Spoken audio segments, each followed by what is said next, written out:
Hello, everyone, and welcome to today's eSchool Media webcast entitled Engaging Students in Real-World STEM Problem Solving. Today's speakers are Shelley Johnson and Susan Patterson. Shelley Johnson has over 30 years of experience in education, spanning Howard County Public Schools, Montgomery County Public Schools, and DC Public Schools. And Susan, she is a high school math teacher at the Uplift Summit International Preparatory in Dallas, Texas, where she teaches Algebra 2 and Pre-Calculus. And without further ado, please welcome Shelley Johnson. Thank you so much, Christine, and welcome everyone to our webinar today.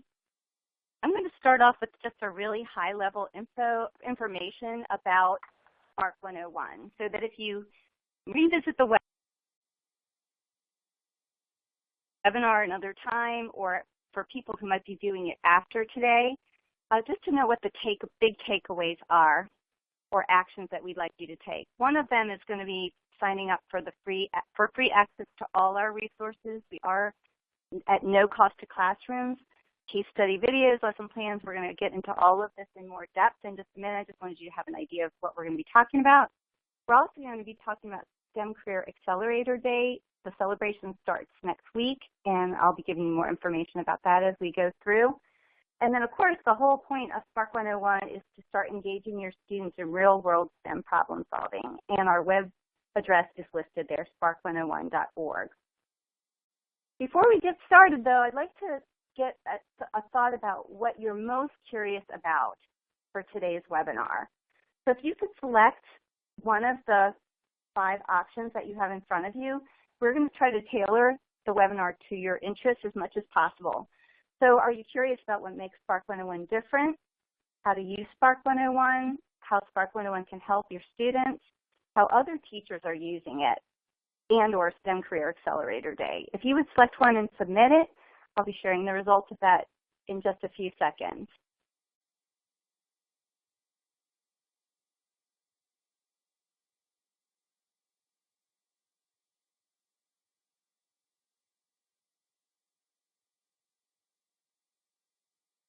Okay, see, things still coming in a bit more. So I'm going to wait just a second because I'm definitely seeing people voting. Thank you. This is going to help us most of all today.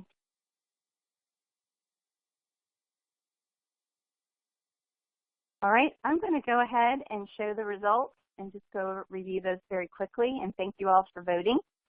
It looks like how to use Spark 101 is top of mind today, and that makes sense, and luckily we plan to do mostly today about how, because that's what we want to know, and how can it help your students. The hows are the most important, and that's what we're going to spend the most time on. We also are going to talk about the why and the what. So this is great that we can see which of these is most important to you, and that's what we will address. Christine already gave a little bit of background about Susan and myself. I just would say also, I've also been a professor at Johns Hopkins University in their graduate school for technology for educators, which I loved. I also went there, and it just was a great program.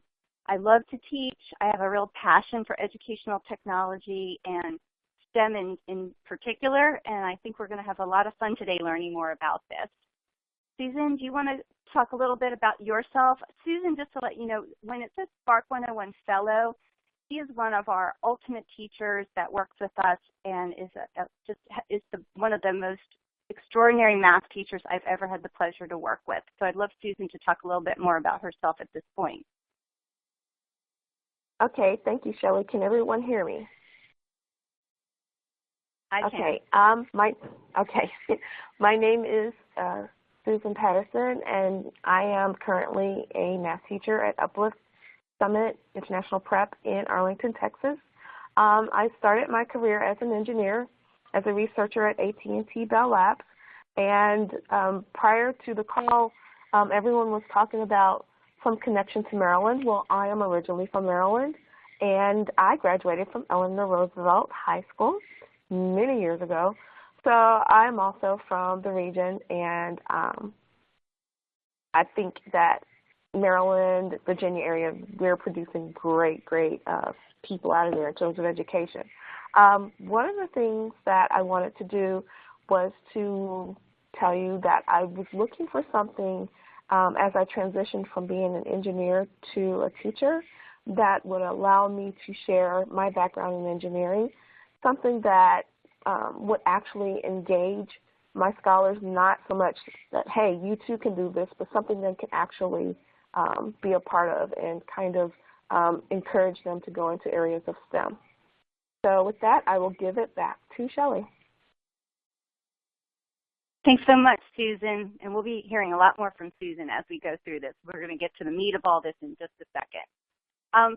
The agenda basically is the what and the why of this free classroom resource, Spark 101, mostly about the how, and also getting your questions answered, and you're providing us feedback about what you think about it, what you think the next steps might be as we progress toward the end of the webinar. So please be thinking what your next steps would be, because at the end I'd love to ask you what are some of your innovative and creative ideas for using Spark 101 in your own classroom.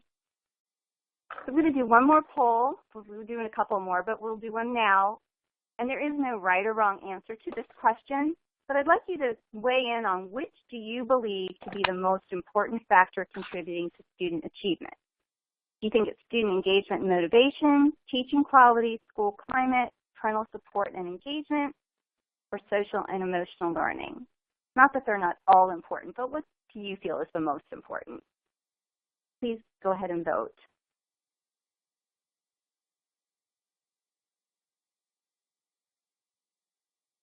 We'll give about 10 more seconds. I see votes still coming in.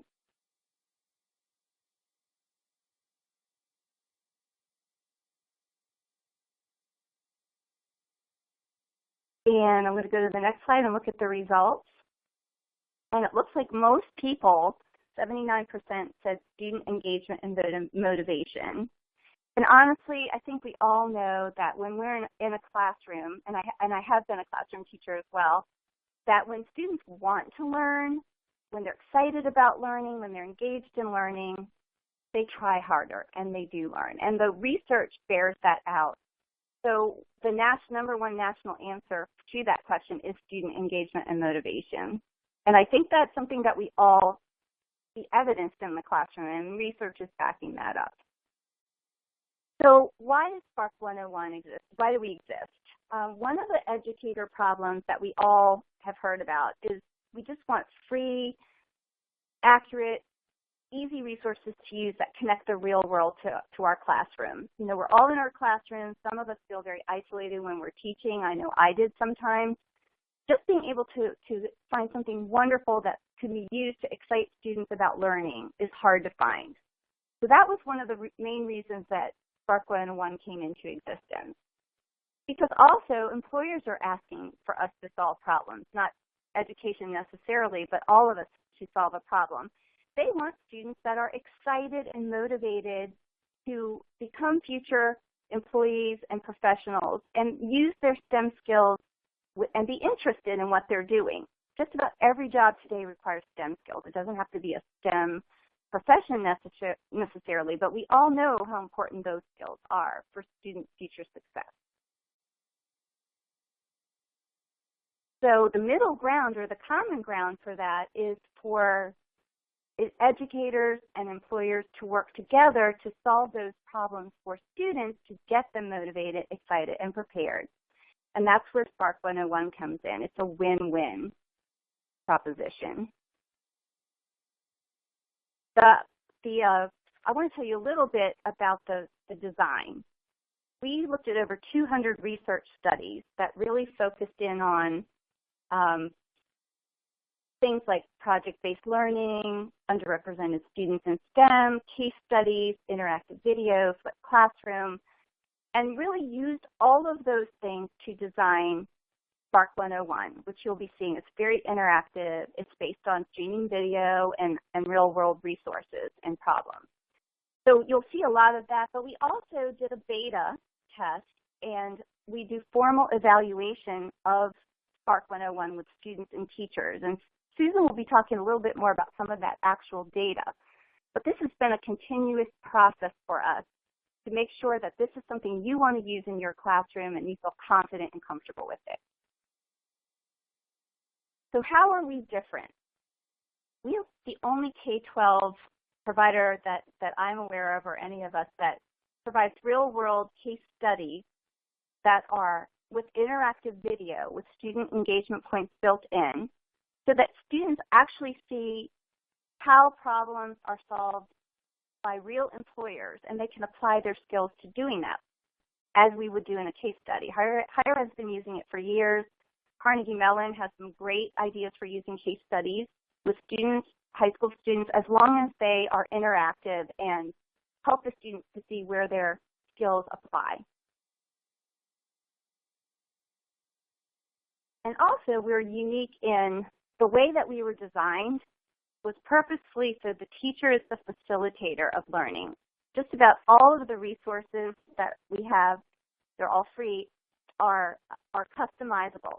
So if you wanted to change a student engagement template, or if you wanted to change a sample lesson plan and make it your own, or if there were anything like that that's related to the resources that are available, you as the teacher engage the students as long or as shortly as you want to.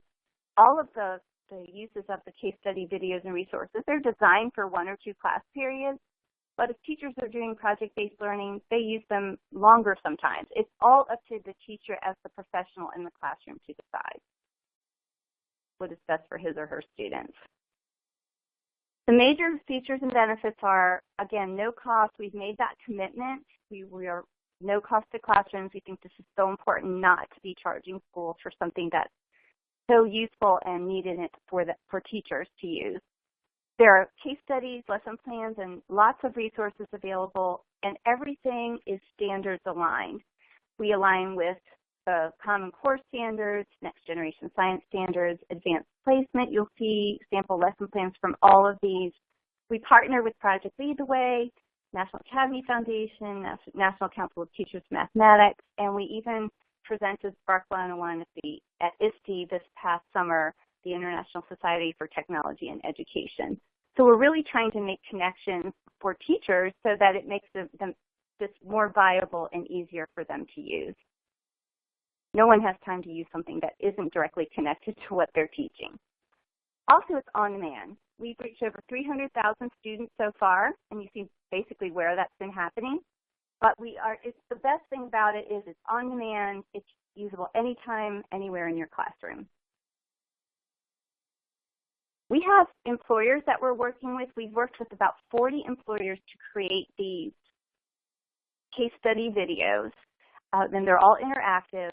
And we have about 50 case study videos created by by those 40 employers. And the ones you're going to see today, you're going to see clips of Lockheed Martin, one from Lockheed Martin, one from NASA, and one from Sodexo, which Susan will be going over with you in just a minute. She's going to take you through how this works in the classroom. And with that, this is some of the data that I was mentioning earlier that Susan would share. I'm going to turn it over to Susan to talk about the how. And she's awesome. I've watched her use Spark 101 with many of her classes, and I'll tell you, she will give you lots of great information about how best to do that. Susan? Okay, Shelley, thank you. To give you just a little bit of background before we talk about the data, I attended a workshop about 2 years ago to evaluate Spark 101 and to decide whether I'm going to use it in my classroom.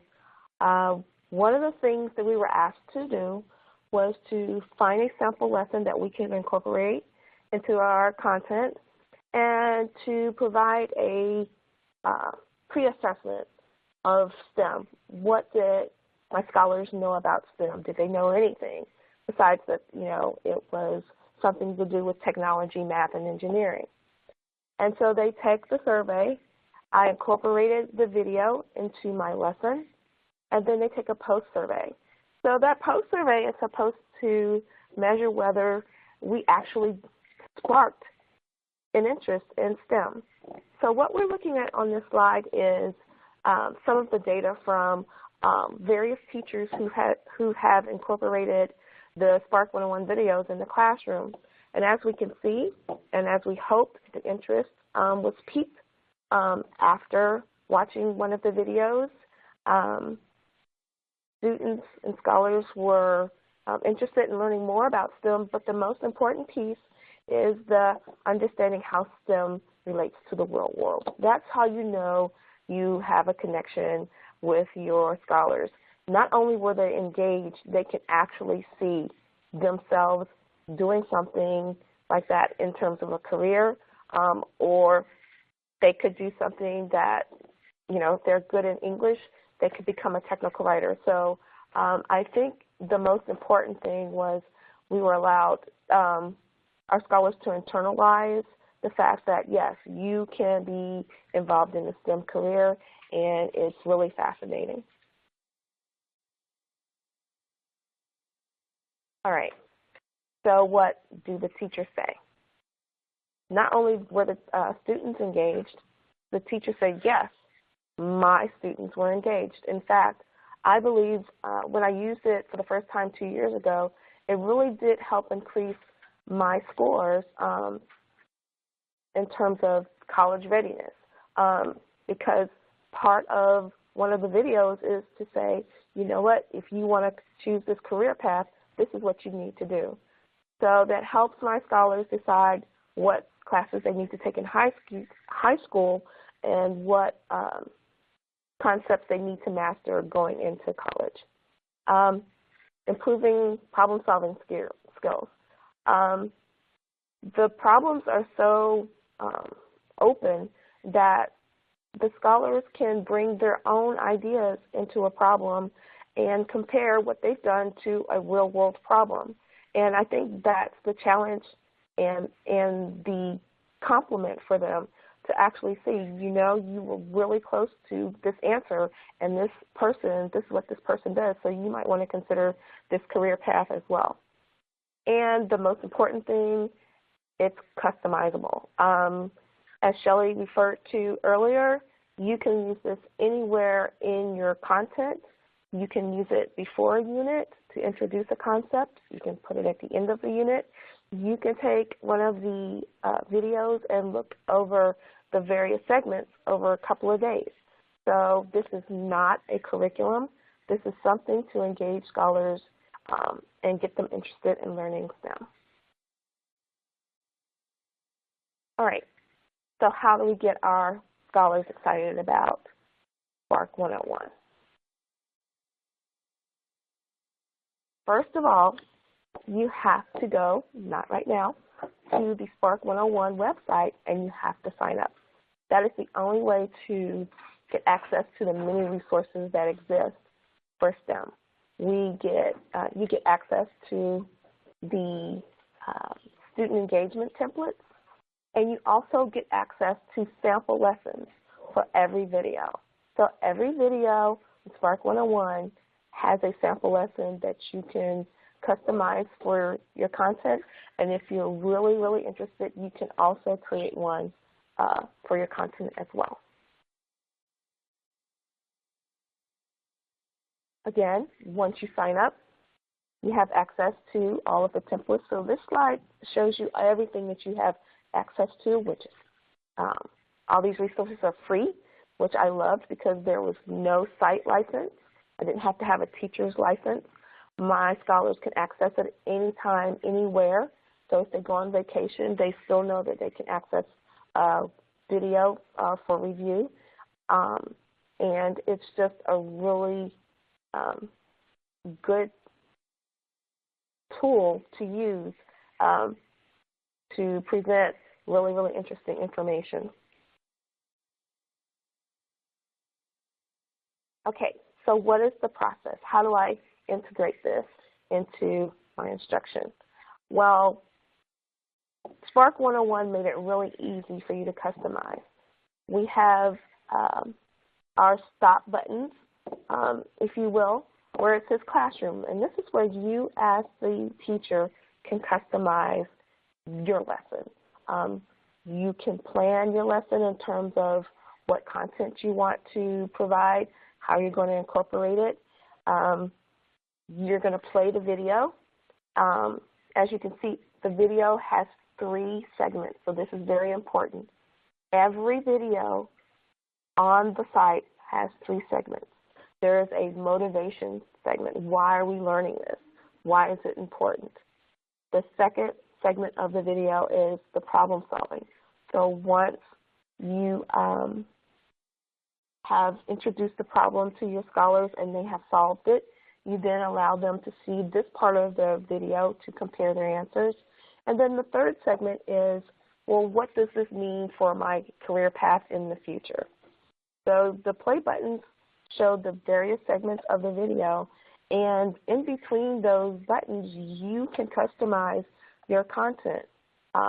For example, if I wanted to take this first video, which has to do with Antarctica, I can come up with a lesson about longitude and latitude and make a customizable lesson plan for my students, or I can take the existing plan and use that in my classroom.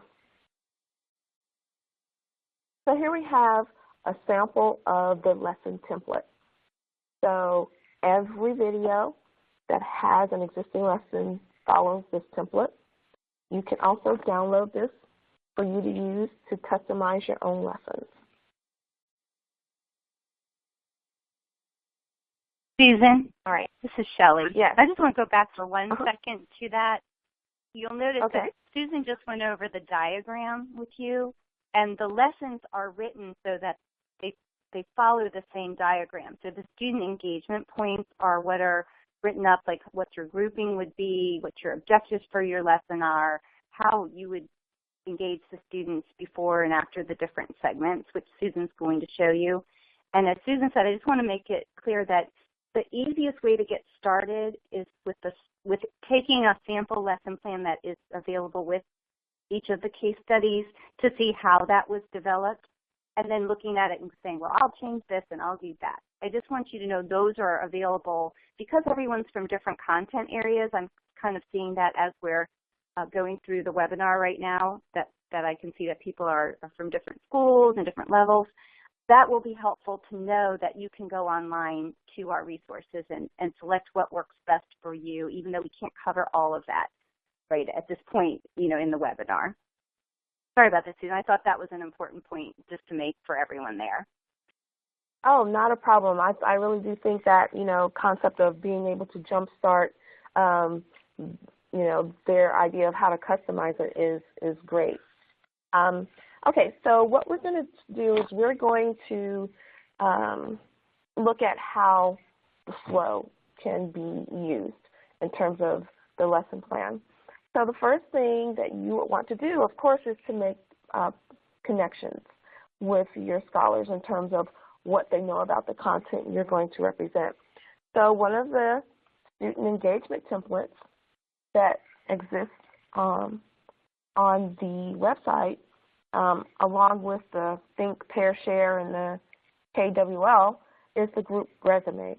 I really enjoy the group resume, and so do my scholars, because they get to group themselves, or they can be grouped in a fashion that, whether you want your mixed level of mastery or whether you want to differentiate a little bit, we know that all scholars bring something to the table.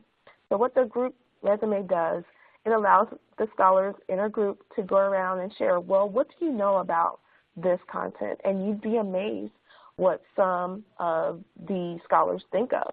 And they're able to chart that and share and discuss with their peers about what they know about the content. So what I'm going to do now is share the video by Lockheed Martin. It is about Antarctica, and what this video is going to show is how can the students come up with a solution for finding renewable energy during an expedition.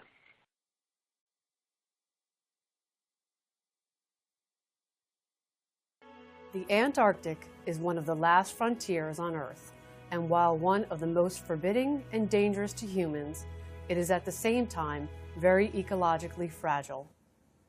A few years ago, we were approached by Sir Robert Swan, noted polar explorer and the first person to walk both the North and South Poles. His company, 2041, promotes the preservation of Antarctica through recycling, renewable energy, and sustainability. He wanted to travel from the South Pole to the coast of Antarctica, a 900-mile journey that would take 50 days of traveling by ski and windsail. In addition, though, he also wanted to perform this journey using nothing but renewable energy as his power source. Matt Gerhardt and Toby Thomas were tasked to determine the best way to make this successful. When we found out the requirements, Toby and I realized what a daunting project this was going to be. First and most importantly, we needed enough energy for 8 people to have 2 gallons of water melted every day, hot food, charged radios and cameras, and heat for at least 50 days. For a typical Antarctic expedition, all of these requirements are provided by fossil fuels. Another constraint was that everything needed to be dragged on a sled. That meant that any technologies we selected would need to be as compact and as light as possible. To put everything in perspective, fuel and Bunsen burners weigh less than 20 pounds, but any energy technology we chose could not burn fossil fuels. In addition, we had a supply budget of $30,000, so the test materials would need to be as inexpensive as possible. Finally, we only had 3 months to prepare for testing and 10 days to actually test our technologies. Where would we want to test, domestically in the North or down in Antarctica?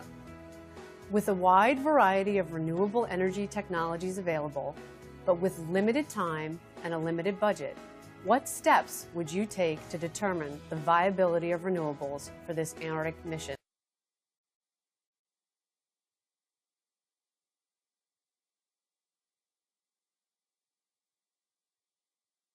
Okay, so that was the problem motivation part of the video. So remember, each video has 3 segments.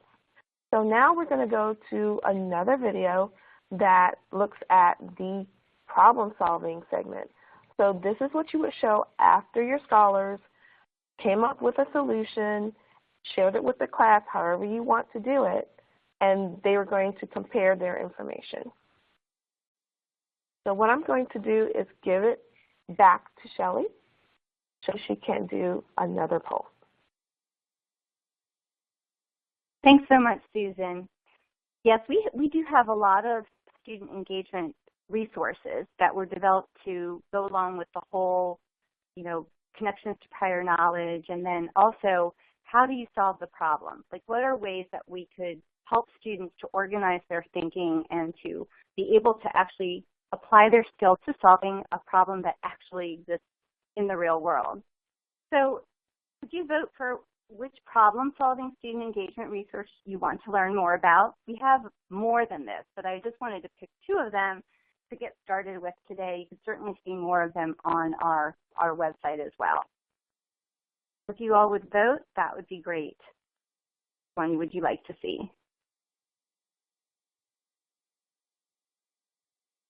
Still voting. Gosh, it's close. So please vote. It looks like a close vote. Okay, it looks like they're all in. So it looks like the result is very close, 60-40, 4 corners and a diamond. And since enough people wanted to see the fish, but I'm going to go ahead and do 4 corners and a diamond so that you can see that one first. You can see all of our student engagement resources are set up the same way. There are teacher directions and student directions. They're available in PDF or Word, because in Word you could change them. So you can see the actual template is on the right and with the directions. And in the center is where the problem statement would go related to the case study video, the Spark 101 case study video.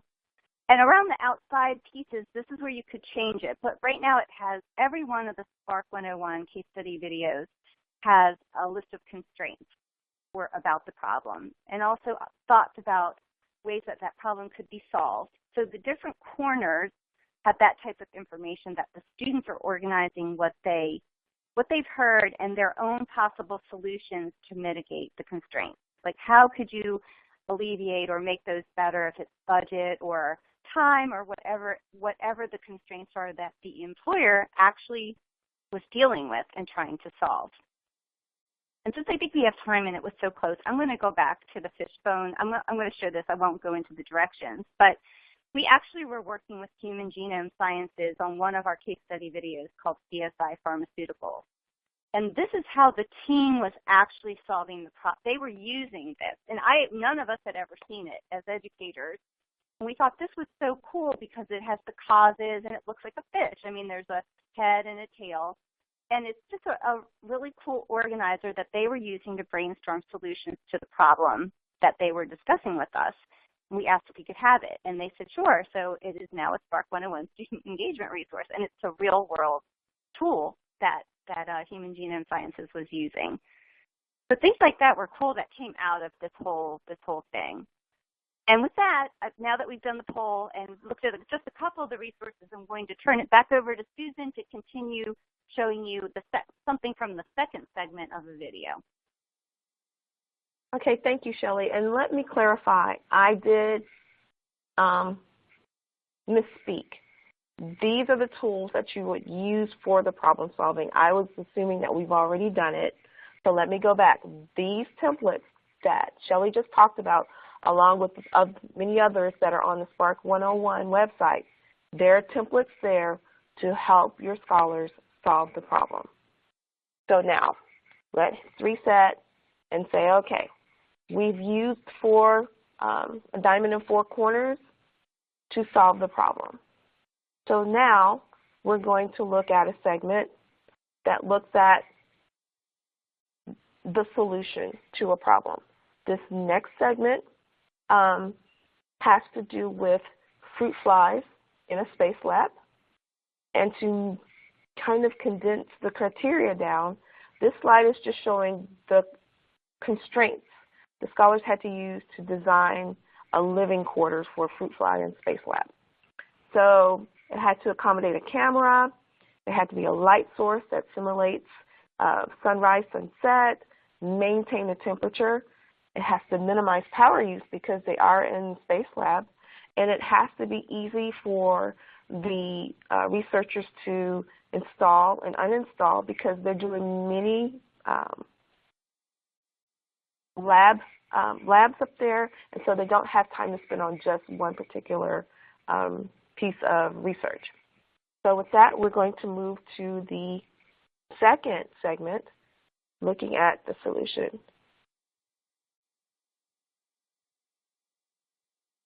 So again, we're going to look at the International Space Station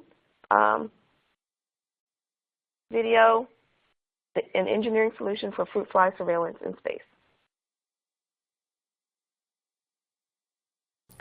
The final constraint was to make it efficient and quick for the astronauts to remove the cassette, change the food, and put it back. Do you think we went with a solution that involved screwdrivers and a bunch of screws? No, we went with something little. I'm going to redraw the same thing in 3 dimensions to give you a better idea of what we did. Inside, we have the cassette. And so what we did is install hinges with our door and a little clip there, on the side of which we installed a stiff rubber band that's then fixed at the end, such that if you want to close the unit, you close the door, insert the rubber band, your observation system is shut. To open it, just unhook the rubber band and the thing opens, and then the cassette can come straight out and we can change the food. This is an efficient and simple way, and most importantly, safe way for the astronauts to use our system. Now, we have completed all our testing, and our experiments can then operate safely on the International Space Station, is safe for the astronauts, can survive the shake of the launch vehicle as well as the return, and will guarantee the maximum science from the scientific requirements that were given to us by the scientists. We're almost done with all our testing. We're really excited about the mission, and we're launching this fall. Oh my goodness, this is so cool.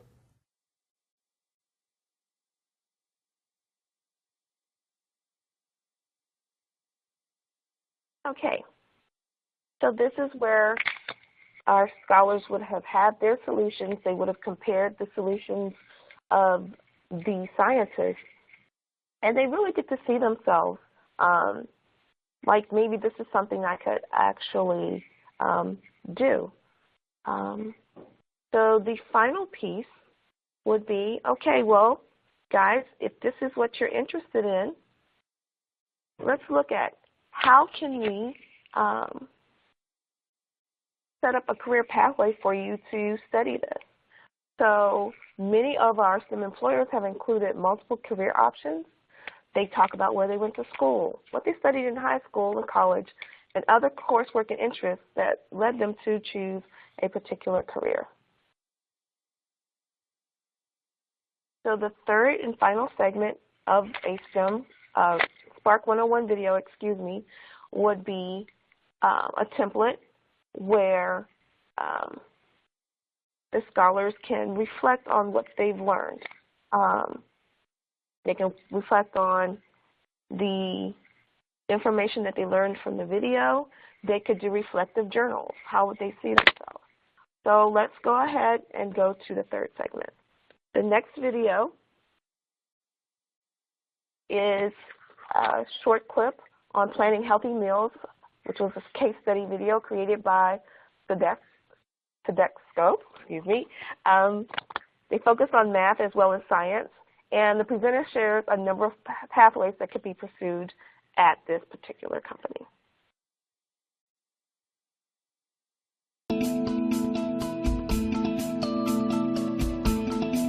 School food service operators are keen business leaders with expertise in culinary, dietetics, and business management. They also need to be people-oriented, as this business engages with customers daily. These customers are students, parents, teachers, and school administration. To manage this type of business, you need skills in computer science, to manage software programs, science skills that help you understand the nutritional needs of diets, and math skills that will help you analyze data in spreadsheets, as well as explain and evaluate budgets. Take, for example, my professional background. While I'm not a food service director today, I have managed food service operations in my prior job experiences. My degree is in dietetics, which includes a solid foundation in the sciences. I had to take biology, chemistry, microbiology, anatomy and physiology, and biochemistry, many of the classes that are needed for a medical degree. These courses help me to understand human physiology, disease management, and nutrients needed to sustain a healthy lifestyle. Dietitians receive a diverse training, allowing them to have many options on their career path. Some dietitians prefer a clinical environment. Others prefer working in the community with people. Some prefer research or food science, and many others prefer business management. I have had the fortunate opportunity to experience working in almost all disciplines associated with my dietetics training, and my job today allows me to pull on my expertise in almost every dimension of dietetics.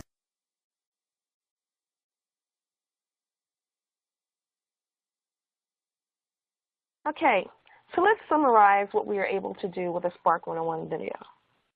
We can customize lessons to engage our scholars in STEM careers.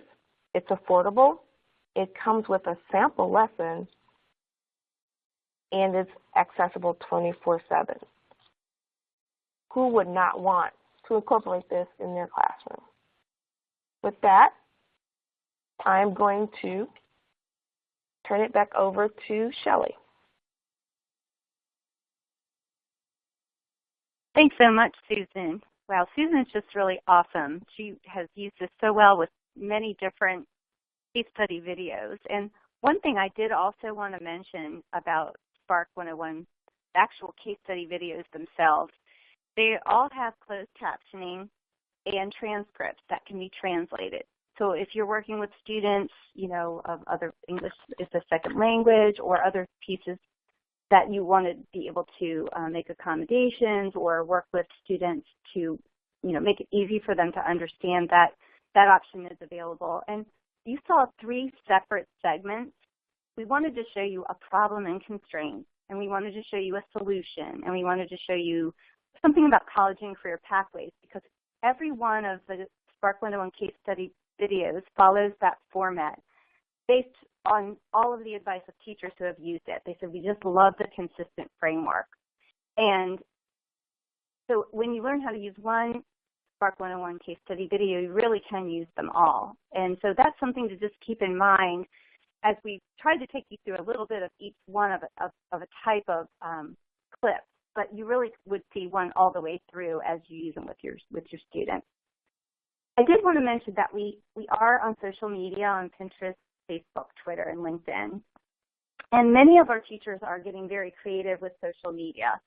The graphic that you're seeing is actually one of our biology teachers had the students build a Pinterest board about real-world problems related to what they were studying in their curriculum.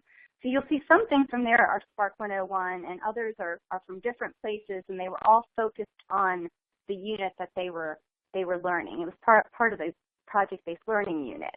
And you'll see many teachers using this as a jump-off point for project-based learning, using it at the end to sometimes summarize it and really bring out the meaning of why you're teaching what you're teaching, why they're learning what they're learning. So I just wanted to show that as an example of ways that students are sharing what they learned, which is all of what us would like to do as we want students to have a real reason for learning something. This is a part that I would like to do now, and I'm going to ask you, as I had mentioned earlier, you've been seeing different pieces of Spark 101, and I'm sure you're sitting there, if you were like me, I'd be going, okay, this is what I think I would do. You haven't seen all the case study videos yet. As I said, there are about 50, and more are coming all the time. And so for now, I would like for you to type your ideas into the group chat. That part about tweeting, if you didn't get a chance to do this today, we also love to have things tweeted to our Twitter page and information so that other people can see it anytime. So this is for later. But for right now, if we go to the group chat and just a thought, like what idea might you have right now for using it, this type of a resource in your classroom? And I'm going to go ahead and turn that on so you can just type whatever ideas you have. You should be able to see the group chat available now.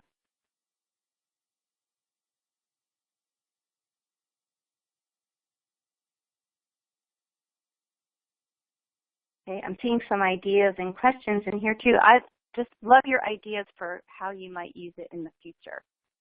So let's see if you see.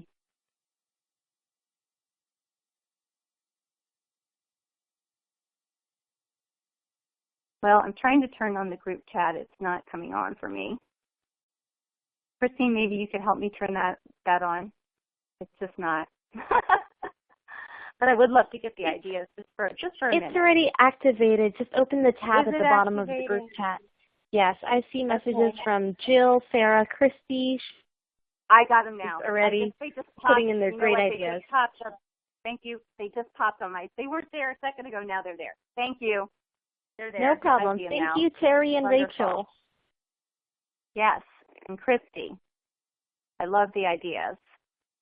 Definitely, many times I, as a teacher, didn't have any ideas. With the students that participated in the Antarctica case study, for example, they were like, how do I get to do what he's doing? And students who have just feel like they're leaving their classroom walls to see something totally different.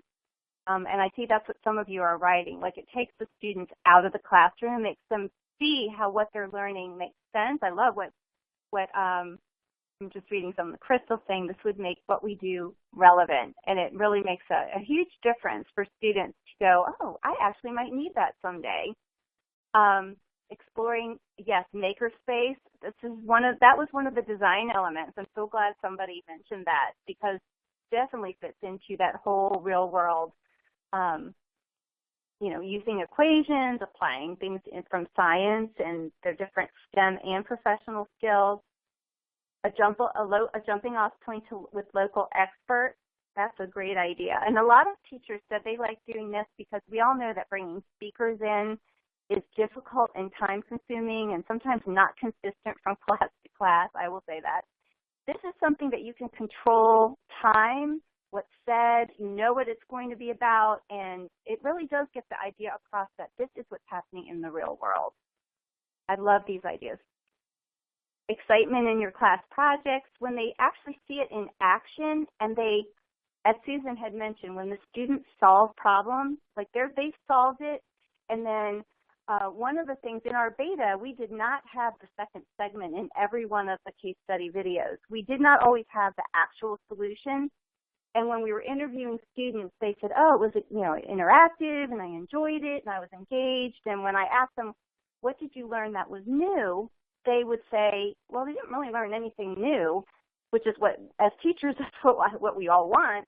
And so I said, well, what would have made you learn something? What would you have wanted to know? And to a student, they said, I wanted to know how they solved it. And what I love about the employers, they often say that there definitely is more than one way to solve a problem.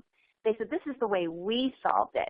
And what's so funny is many of the students, after they see the actual solution, think theirs are better. They think theirs are more innovative.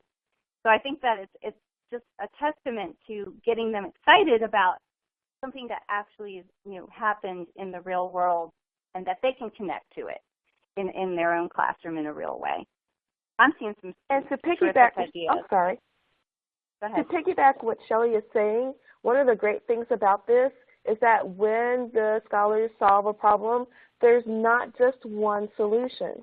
What I try to do with the high school students is, you know, what were your assumptions and where's the evidence? And so once I get them start asking questions and being more detailed, they can see, well, based on one set of assumptions, you can have one type of solution, and on another set of assumptions, you can have another. And so that's when the dialogue starts. You know, that's when it says, okay, is there an optimum solution? Can we change things around and solve one problem as a class? So I really like the flexibility of the Spark 101 videos. And I love how teachers are saying, I'm looking at what Barbara and Terry and Michelle and all of you saying about, it's you know, you want to inspire kids and you want it to mean something to them. And I really feel like using it in project-based learning, I'm seeing that from Veronica. I mean, it's just a lot of the same things that we've been hearing from teachers over and over again, that you can use these as the problem solving part of it itself can be something you use as an assessment for whether they understand the content. So many things that you're putting in here I think are tremendous, and I really appreciate you taking the time to share those with us right now. And we will capture those, trust me, and use them. So thank you for that. That feedback and those innovative ideas are terrific. I did want to share, as I said, I would talk a little bit about STEM Career Accelerator Day. I think most of you know this is Connected Educator Month as well. And this STEM Career Accelerator Day is something that focuses for a week, even though it's called day, it is kind of confusing, but it focuses on how students can see themselves in their futures. Whether it's STEM related or not, as we said, all students are going to be using STEM skills in some way in their future. So how do we get students excited and motivated to be part of that, you know, pathway that would head in that direction? So STEMCAT is really a way to help celebrate that. And why is it special? Why do we need to do this? Really, because 20 million students in grades 8 to 12 are entering the workforce in some capacity by 2020. We want to give every one of them a fair chance to put their STEM skills into practice. So you as teachers could register your commitment. It's a voluntary thing. It's everybody celebrating it starting next week. It starts Monday. It's from the 19th to the 23rd. And using Spark 101 during, you know, with a lesson just one time next week, just so that we can say that we celebrated together what STEM Career Accelerator Day is supposed to be all about, sharing your stories and ideas and seeing the impact of what this can do in the classroom. So I hope you'll all be able to do that. It's a real easy thing to sign up for. And Spark 101 itself, I just wanted to let you know, it's a program of the 114th Partnership. And it really, it's something where the whole point of the 114th Partnership is, and we are a nonprofit, is all about connecting education and employers to help solve the problems that are going to make learning more motivating and worthwhile for our students. If we all work on it together, it always, to me, the result is always a better one. And there's information here also about some of our email addresses and, as I had mentioned, about Twitter already. So now we are going to take the time. I know you all have been putting questions into the Q&A, and so we're ready. And Susan, if you can help me answer the questions. Christine, I see that. I'm looking at the top and just thinking, would that be the best way to do it? Hi there. Thank you so much to both Susan and Shelley. We see from all of our listeners, we're getting some really great questions. So we're going to try to get as many as we can in the 10 minutes remaining that we have. So here's our first question, is that basically everyone knows it's sometimes hard to get popular adoption by educators who are actually implementing these programs. So this question is, how can we convince traditional teachers that this is worth letting go of classroom time to pursue this program? I think that's an excellent question, and we've definitely been asked that before. And what really makes the most sense, nobody has time to do something that's an extra that isn't directly connected to their curriculum. So using case study videos and resources that are connected to your actual curriculum that you're teaching is what makes it the most sense. It's not an add-on, it's a integration of. So when we have teachers using it as part of project-based learning or as a way to engage the students in actually something that they may have just learned about DNA, and then they actually solve a problem that's related to that from one of our case studies, it's that way the teacher is controlling exactly how it's connecting to the curriculum and making sure that it makes sense for what they're doing. So that, I hope that answers the question there, but it isn't giving up time. I understand about some teachers don't see that. They see it as still doing the lecture. What's great about this, I did have a teacher say to me, who was actually an engineer coming into the classroom, he said, this is the best professional development I've had all year. And I thought, you haven't had professional development. We just, we didn't even do a session like this. He just used it. He said, I didn't know you could stop and engage them in problem solving or motivating them to learn this or talk about solutions.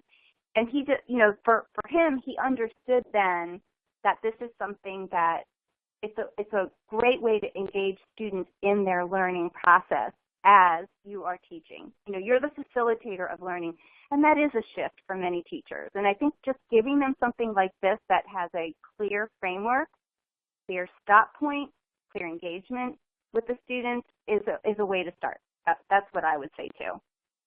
All right, do we have another question that follows this one? Perfect. Yes, Shelley, thank you so much. So speaking about professional development, here's a question for Susan. From your perspective as someone who's been on board and using Spark 101, can you give a brief summary and overview of your professional development, your experience through this program? Well, actually, the professional development was pretty straightforward, and it actually helped with my planning of a lesson. It changed me from being a lecturer, which does not engage most students, to a facilitator. So it made my job easy because it did allow me to learn how to step back and let the scholars take control. I'm supposed to guide them, but it's the engagement piece. I mean, we saw from the research, we're concerned about student engagement, and this works because they feel like they are in control of learning something. They can choose problems. They can be as out there as they want to, or they could, be very strict with their problem-solving skills. In terms of professional development, it really only took me, I guess, the development the very first time. I was there maybe 3 hours, where I actually integrated Spark 101 video into a lesson, and then I did a follow-up professional development for 2 hours where I spoke with other teachers, so I was helping train other teachers. to incorporate some content into their lessons. So it's really not a big investment of time. It's just basically a change in your framework of thinking of how you're going to engage your students. Great answer. Thank you so much. So here is a really interesting question from a lot of people. Of course, the mantra these days, get students interested in STEM as early as possible. So everyone wants to know, are there different programs that you have offered for elementary, middle, or high school? Shelley? That's a really good question. I'll tell you, the site was designed for secondary students. But I'm going to have a caveat with that, because having started as an elementary school teacher myself, I definitely saw connections with not all of the case study videos. Some of them are definitely more technical, but there are quite a few that lend themselves to, especially the upper elementary, and sometimes even younger. We have a number of elementary school lesson plans with some of the case studies. So if you do a search on Spark 101 for elementary school lesson plan, or elementary school, those will pop up so that you can see which case study videos make the most sense. So to me, that probably would be the best way to look at it. There definitely are case studies that I would use with elementary school. I hope that answers it for you. Thank you. Here's another question for you. A lot of people want to know, it's definitely website-based. So here people are asking, is it compatible with Chromebooks, MacBooks? How does it work with tablets? What do you think? It is compatible with all of those things. I know I'm seeing on here that some people were having trouble with it, and I have to tell you, I've seen that a problem, especially with Chromebooks. But I know many of the districts we work with use those, and they've had no trouble. So I don't know if it's the configuration sometimes, or if it's that there's some kind of filter, or something in the school system's back end that makes it difficult to get that all the way through. Because we've never had any. I have a Chromebook. I've never had a problem with it. So I don't know, and that's the answer that I would give. It might be something to ask your technology person in the school, but it should work on everything else. I mean, I've used it on many different devices, Macs, PCs, tablets. So you should, if you're having a difficulty, gosh, you could even just email me and I would try to help you figure it out. Lovely. So here I think we have time for just one more question. And I think we'll start with Susan, and then if Shelley has anything to add, we'll definitely leave time for that. So this one is asking, how have teachers done regarding assessment for skills using Spark 101? And with that assessment, do you integrate these programs with the school curriculum? And how would you do that? Okay. That's a really good question, and my experience has been I've had to incorporate it using the state TEKS, and we are transitioning to an IB school, so now I have to also incorporate the rigor and the rubrics of IB, and there's been no problem. In terms of assessments, of course, being in Texas, I have to make sure that my assessments meet the TEKS. So it's very easy for me to, can you hear me? It's very easy for me to do that. For example, there was one video that has to do with the towers building construction site, and we had the TEKS around, the properties of a circle. So being that we are NYP, I did an NYP rubric. I incorporated the Texas TEKS, and I was able to do an assessment which was actually very rigorous for my scholars, because in some of the problems they are open answer and they have to explain. And there are rubrics for being able to explain a problem using math content using the correct notation. So I'm thinking that these videos really open up that explanation piece to my scholars. And I will add to that, Susan, many teachers, many of the lesson plans have rubrics that we've had teachers writing the lesson plans for that purpose. So there are different kinds of assessments and checks for understanding as part of the lesson. And I do think that's very helpful. And it comes down to any kind of, informal assessment, because these are not meant to be formal assessments that we would develop. Teachers are looking at what curriculum objectives are they teaching and how would they normally assess it. Some teachers have the students write a synthesis of how they solved the problem, and they look for the different determining factors of what went into it. So, I mean, there are different ways to assess based on what your needs are. And that's what we really encourage teachers to do. We aren't making them up, but we do have sample ones in here with our lesson plans that you might be able to use as a good starting point for yourself. I hope that helps. Perfect. Thank you, both of you. And that brings us to the end of our Q&A. We have some really great questions, and I'm sorry if we did not get to yours, but someone will be in touch with you to follow up on your questions. And today, I learned so much about STEM and Spark 101. It's a truly great program that not only excites students, but also the teachers and administrators who have the responsibility of implementing it.